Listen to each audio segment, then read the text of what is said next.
Tačno pre 30 godina u Izraelu je nastao Helen Doron originalni metod učenja engleskog jezika, sistem po kome se strani jezik usvaja po principima učenja maternjeg. I vrlo brzo ova metoda je osvojila svet.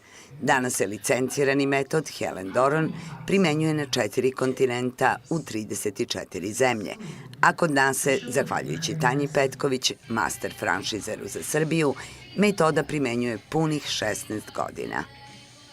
Kada smo počeli da radimo prema Helen Doron metodi, uvrženi stav je bio da deca ne trebaju da uče jezik pre 9. ili 10. godine, da apsolutno savladaju prvo svoj maternji jezik, pa tek onda da se izlože nekom drugom jeziku. Mi smo tada počeli da radimo sa decom od 2 godine. Polako smo spuštali tu granicu i kada je granica u našoj zemlji došla na 4 do 5 godina kao mogućnost početka učenja drugog jezika, mi smo tu granicu spustili na 3 meseca. I od tada radimo sa decom već od 3 meseca, pa danas sve do 19 godina. U svetu funkcioniše preko 800 Helen Doron centara sa oko 4000 obučenih učitelja, a u Srbiji u 20 centara radi preko 70 učitelja.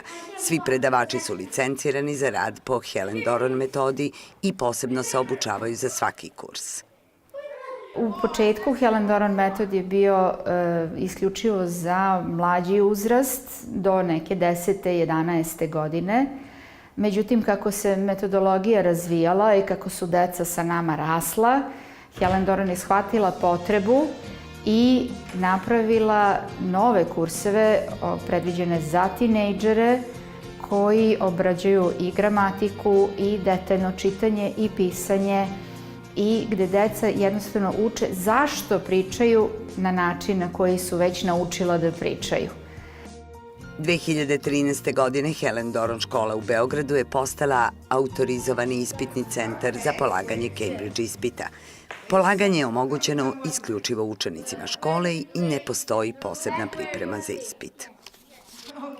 Poslednjih 6 Helen Doron kurseva u nizu, koji traju po 15 meseci, zapravo svojim gradivom pokrivaju odgovarajuće Cambridge ispite. Što se tiče pripreme, ona se svodi na upoznavanje dece na sam tok ispita i na njegove delove. I'm not nervous. I think it's pretty easy. Well, the biggest part of English taught me by YouTube. We are preparing for the test with games and sentences. Odlična izlaznost i rezultati na ispitima u prvom martovskom roku dokaz su kvaliteta rada po ovoj metodi. Učenici su sa nestrpljenjem iščekivali svoje prve međunarodne sertifikate.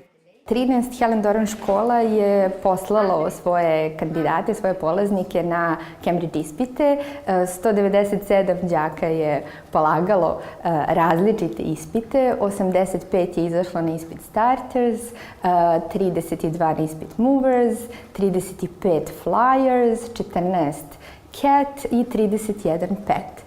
I moram da napomenem posebno sjajne rezultate na svim usmenim ispitima. Čak 97% imalo maksimalne ocene.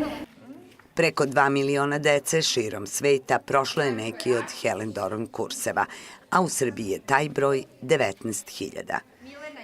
Htela bih da pozovem sve one koji su zainteresovani da vide dokle su njihova deca stigla sa učenjem, da dođu kod nas i da urade jedan opšti, ne Cambridgeov, ali jedan opšti test na kome će se pokazati šta su deca savladala od govora, čitanja i pisanja i da bi mogli da se pozicioniraju prema evropskim standardima sa znanjem koje su stekla. Detaljnije informacije o terminima testiranja kao i o Helen Doron programima pronaći ćete na sajtu helendoron.rs.